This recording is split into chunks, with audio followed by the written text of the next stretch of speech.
Chapter 30. Adam was in his room when he heard the gunshots. He nodded, oddly satisfied. It was destined to happen, he thought. Dr. Wainwright was an idiot. Dr. McAllister's panicked words to Dr. Meyer-Brandis about Oliver's situation kept Adam from the pool. He went to his room, tapped into TCOS, and watched through the surveillance cameras. The ones Dr. Meyer-Brandis and Dr. McAllister thought hidden from everyone. He observed Oliver in action under remote control in a separate window.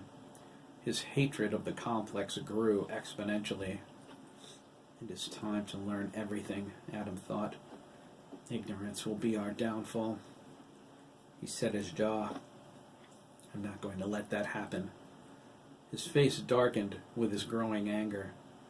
Are we destined to be killing machines and nothing more? Not if I can help it. Adam opened Lieutenant Colonel Ryan's personal log. He was amazed the colonel knew nothing about the real purpose of the complex, even Omega Wing.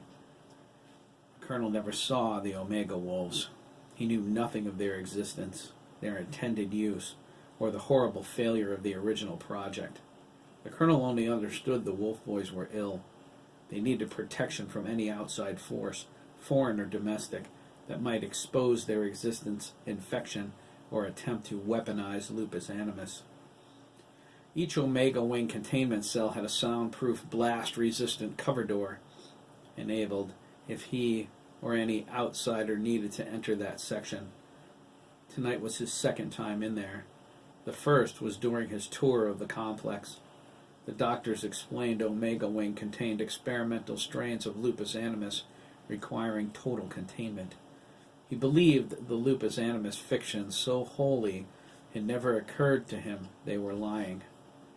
He didn't know what caused Dr. Meyer-Brandis to sanction Dr. Wainwright, clearly her handiwork, but he didn't care either. His experience with the darker side of covert intelligence long prepared him for obligations of this kind. Dr. Wainwright had no family.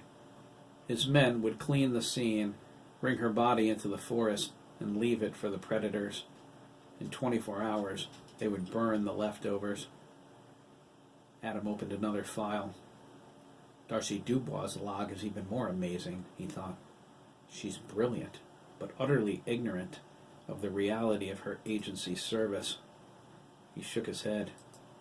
If she only knew what Tom Granger really thought of her, what he thinks of all of us. He scowled and returned to his research. As he did, he dug into the side of his desk with a silver claw protruding from beneath his right index finger. The director's personal log next, I think, Adam whispered. What does he have to say about his upcoming visit to the complex?